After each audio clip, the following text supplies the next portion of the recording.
Hey everybody, Ben here from DMC Films and Cinderblock Studios, and this is everything you need to know about photography.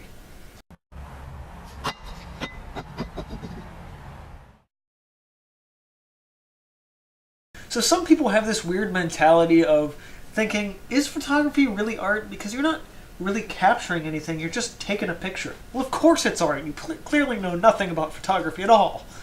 Despite not having to actually create something physically, you are capturing a moment by playing with things like lighting and exposure of the camera settings, which is more artistic than you might think. So these days, most photography is digital, but there is traditional darkroom photography. Traditional photography in terms of SLR, or single lens reflex, are a lot of the cameras that if you were growing up prior to the year 1980, you probably have seen these. A lot of times people call these cameras 35mm cameras. These days, traditional photography is becoming more and more of a niche market because Kodak no longer mass produces the chemicals needed to develop darkroom photography. That said, however, if you are in a perhaps college or high school program that is lucky enough to have a darkroom, take the class and really relish it, because darkroom skills are one of those ones that is just as much of an art as taking the picture itself. Traditional photography is super rewarding, beautifully complex, and just flat out fun.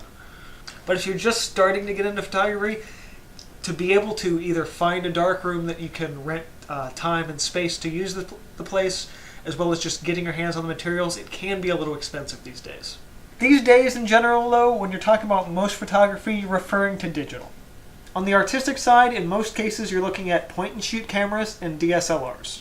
Like in traditional photography, an SLR or single lens reflex, a DSLR is a digital single lens reflex. DSLRs are sort of the top of the line cameras on the market today. They work and operate in a very similar way that a traditional SLR would, but without the need for film. Point and shoot, or what some people might call a pocket camera, are really a good entry-level point for beginners. They don't really require a lot of extra equipment, and they tend to take pretty good pictures these days.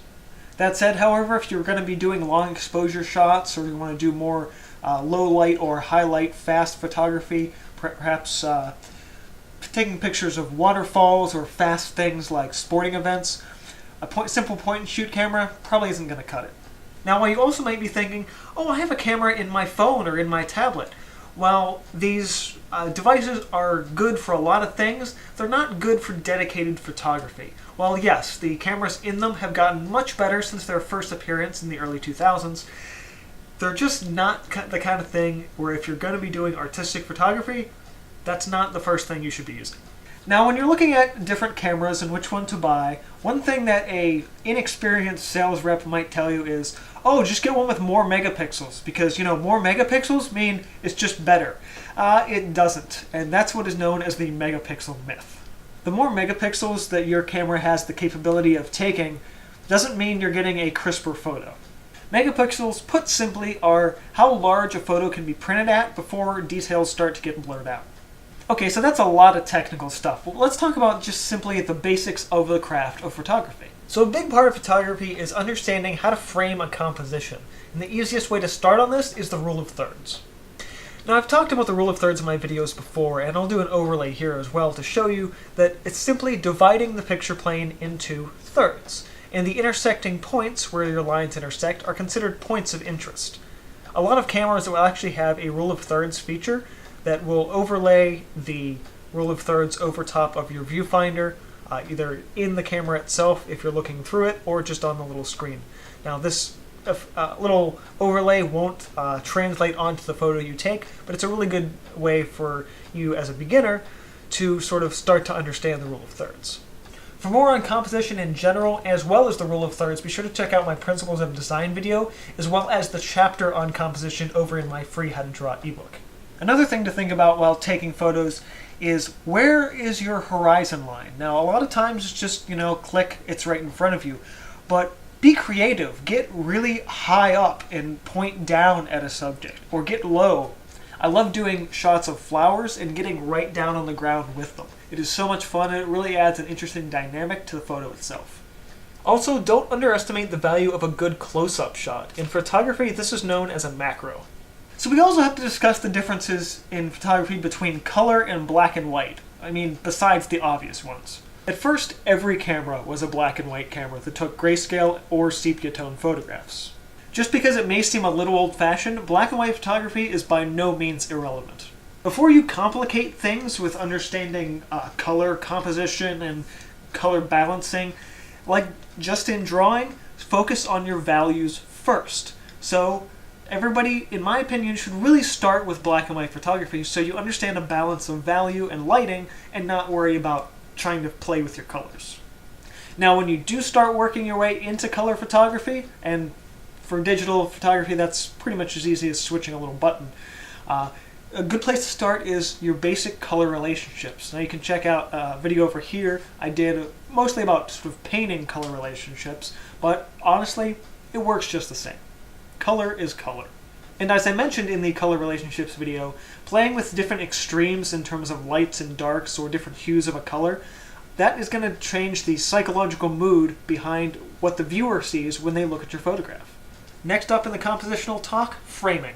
Now I'm not talking about framing in terms of putting a frame around your finished printed photograph. I'm talking about things like natural and artificial framing. For example, taking a photograph of just a river is boring. But moving over a little bit and taking a photograph of the river, perhaps with a tree in the foreground, that is sort of what's known as natural framing.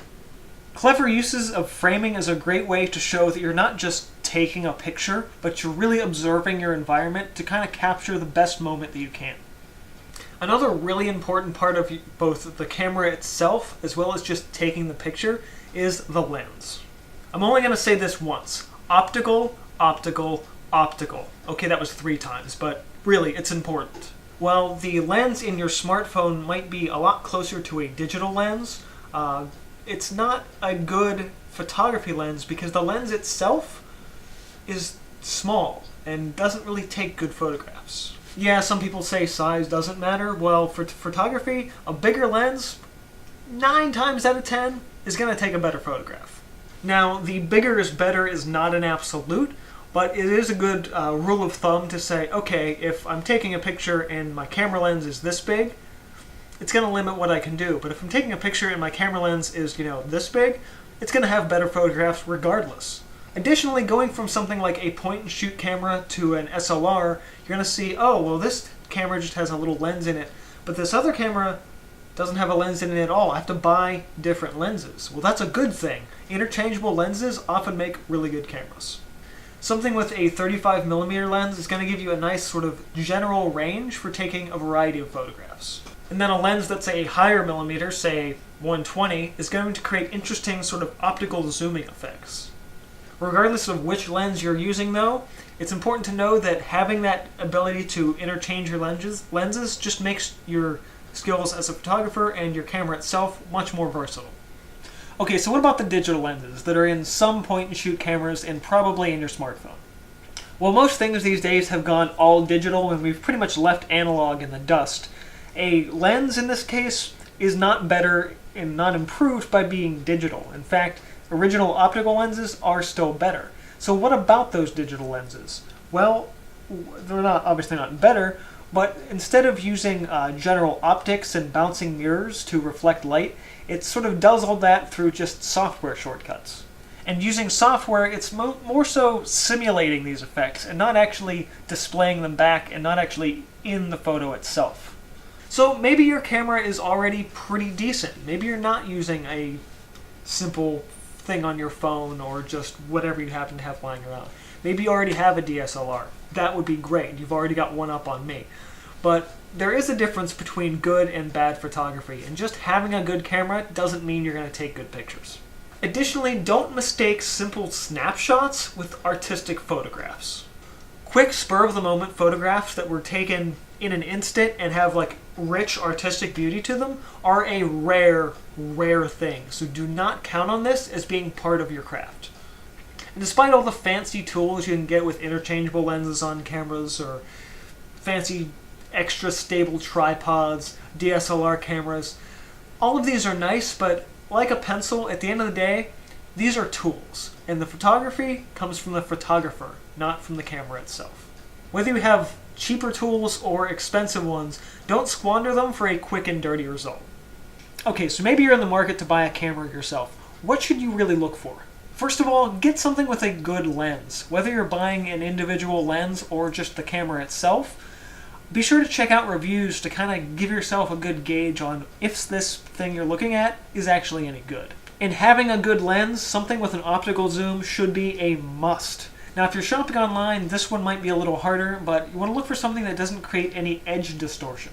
Whether that be at a distance or up close, this is actually something that my camera kind of has some trouble with, is that as you zoom in, the focus is really good in the center, and as you move out, it tends to blur a little bit. Another good thing to keep an eye out for is manual focus.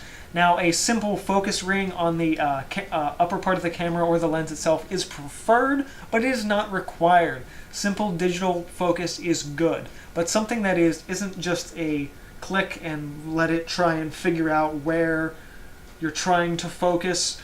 These aren't really good options. Another good thing to look out for is a diverse shutter range, both digitally or manually. In an SLR camera, you're looking at different f-stops, or in a more digitally based camera, something called ISO. I'm not really good at explaining about this, so you can check this video out over here talking more about that. And again, make sure your camera lens is big enough to take decent photos. A good rule of thumb for this is if your camera lens is smaller than the size of a golf ball, it probably sucks. But remember, a bad lens can always take good photos if you know what you're doing. So in photography, understanding composition is really the key thing in knowing how to take good photos. And understanding composition in photography can then be translated back to drawing. Anything you know about compositional drawing can be translated, of course, to photography. I've talked a lot in this video about having a good camera and having a good lens, but neither of those things are actually where you need to start. Just have something that is dedicated for photos. So not a phone, not a camcorder, not a tablet. Like any medium, photography is a complex art form with a large range of tools. But everything starts with a single camera and your ability to use your eye to capture a moment. Well, that's about it for this video. Be sure to check the link in the description box below, as well as the link on the post screen after I'm finished talking, for the complete list of the Everything You Need to Know About Art Materials series. It's a really good introduction to a lot of things that you may not have either known have existed, or just things you just want to learn more about. So be sure to subscribe for more like this, and this has been from DMC Films and Cinderblock Studios. See you guys next time.